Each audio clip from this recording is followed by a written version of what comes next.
తెలియపరిచినటువంటి మాట, మనిషి కుమారుడికి ఈ భూమి మీద సర్వ హక్కులు ఉన్నవి. ఎవరికండి? మనిషి కుమారుడికి ఈ భూమి మీద సర్వ హక్కులు ఉన్నవి. మనిషి కుమారుడికి ఈ భూమి మీద సర్వ హక్కులు ఉన్నాయి అనే మాట చెప్పినప్పుడు స్వజనులకి అర్థం కాల. స్వజనులకి అర్థం కాక వాళ్ళు మరలా తృణీకరించడం మొదలుపెట్టారు.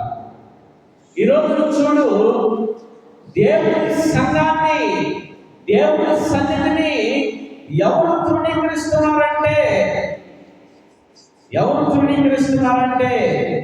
దేవుని యొక్క బిడ్డలని చెప్పుకుంటున్నటువంటి వారే, క్రైస్తవులను చెప్పుకుంటున్నటువంటి వారే దేవుని సన్నిధిని తృణీకరిస్తున్నారు.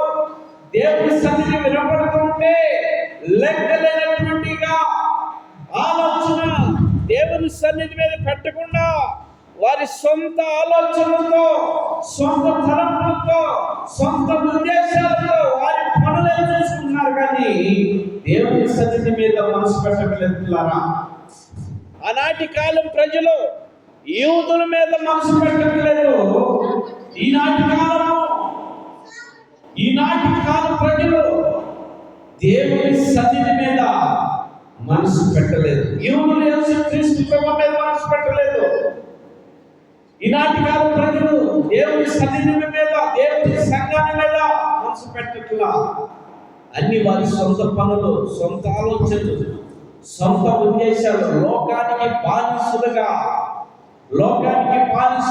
టీవీకి బానిసలుగా వాళ్ళు ఈ లోకానికి బానిసలుగా ఉండిపోతున్నారు.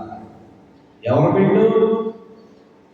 పొద్దున్న లెగితే దేవుని కదిలిస్తే, అయ్యా ప్రార్థన చేసుకోకపోతే బయటకు రాము, ప్రార్థన చేసుకోకుండా మేము అన్నం తిన్నాం, ప్రార్థన లేకుండా మేము ఏ పని చేయము, ప్రార్థన లేకుండా మేము ఎక్కడికి పోము, ఈ మాటలు చెప్పేవాళ్ళే దేవుని సన్నిధిని తృణీకరించేలా ఈ మాటలు చెప్తారు. కదిలిస్తే ఏంటి ప్రార్థనకి రాలేదు, దేవుని సంఘానికి రాలేదు, దేవుని సన్నిధికి రాలేదు, ఏమేమి అడిగితే కుదరలేదయ్యా, చుట్టాలు వచ్చారయ్యా, పనికి వెళ్ళానయ్యా, అక్కడికి వెళ్ళానా, ఇక్కడికి వెళ్ళాను, సాకులు చెబుతారు, ఉంటారు ఇంటికాడే.